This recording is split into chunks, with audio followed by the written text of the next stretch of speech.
5 common dog training mistakes you should be avoiding. QNagging is exactly what it says on the tin. It is repeating a command for the dog to perform it. So, for example, maybe the dog is a little bit too overstimulated and they're in an environment where there's just far too much going on for them to understand what you're asking of them. Or maybe you just haven't proofed that command enough for them to understand what you're asking them to do.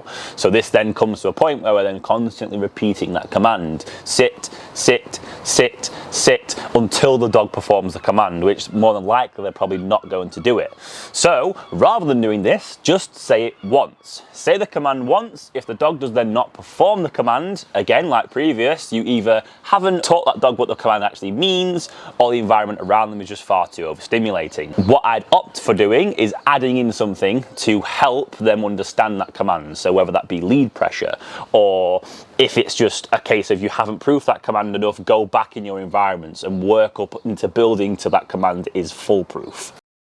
Poisoning the cue. Similarly to QNagging, this also falls hand in hand in a very similar way. So this tends to happen when we're just constantly saying that command to that dog in a situation where it might not be applicable. So say, for example, we're trying to recall our dog and we haven't properly proofed recall, and we're there just constantly recalling that dog. Fido, come! Fido, come! Fido, come! Fido, come!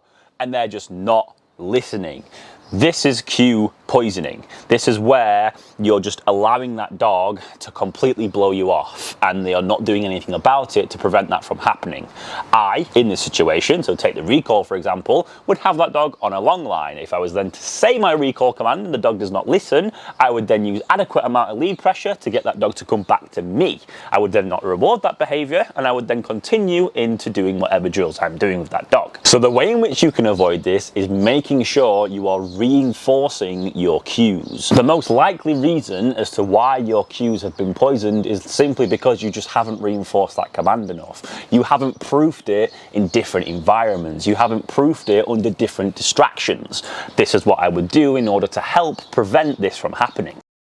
Simply not training enough. This is something that I see happen far too frequently, and this is where you will go out to train your dog. Maybe you train them for 10 or 15 minutes and then that is the only training session they get for, say, that week, for example. You don't want to be doing this. I would much rather you train for 5-10 minutes every single day than, say, an hour on a Saturday, for example, because you're not giving your dog enough time to process what you're training them, you're not giving yourself enough time to reinforce those behaviors, and you're simply going to be setting yourself up for failure in the long run. A great example of this would be only training on a walk or only training at home. If you're only doing either or of these things, you're not foolproofing those behaviors in and around different environments. Say you're trying to teach recall, for example, but you're only doing it in your garden. If you're only doing it in your garden, chances are that's going to be a very, very low distraction environment. Therefore, when you then try to start doing recall on a walk, it's going to be very, very difficult for you and your dog to understand each other. Think of it like this.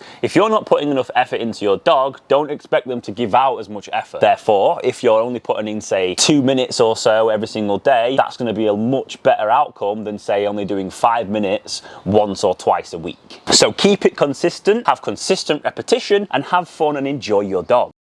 Useless repetition. Useless repetition all comes down to effort. If you are not putting in enough effort with your dog, don't expect them to pick up on the training. Don't expect them to have that intrinsic desire to want to train with you.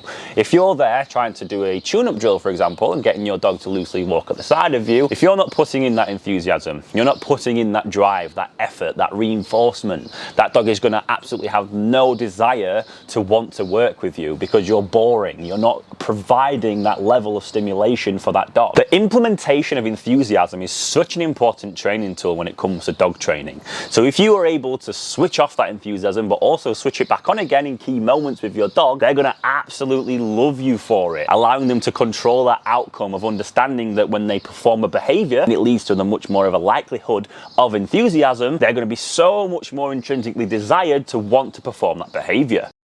Training whilst frustrated. Look, I get it. You've had a long day at work, you're tired, you're angry, you maybe have had a stressful customer or someone's got under your skin. You then come home to your dog who's there happy to see you, ready to train or ready to do whatever it is. You then go out with the intention of training, but you're in that mindset of anger and frustration. Therefore, you're just gonna have a horrible experience. You should never ever be training out of frustration, as it's only going to lead to failure. If you're going out with that intention of having that mindset, not only are you going to be setting your dog up for failure, but you're also going to be setting yourself up for failure. And this could actually be quite detrimental to you and your dog's relationship. Potentially you're correcting them too harshly, or you're just not putting in enough effort because you're not in the right mindset. Mindset is everything when it comes to dog training. If you're not quite there mentally, don't expect the training session to go the way you want it to. You should always go out with the intention of training in a positive mindset. Positivity will lead to positive results. And don't worry about it. If you are in that mindset and you are feeling a little bit stressed or frustrated, don't feel guilty for not going out and training your dog or taking them for a longer walk. Dogs deserve rest days just as much as we do. Therefore, treat them to a rest day if you're feeling in that mindset. Only go out and train when you're ready and raring to go. So there are 5 common dog training mistakes to avoid. I hope you liked this video. Please like and comment and let me know what you'd like to see in the future. See you later, guys.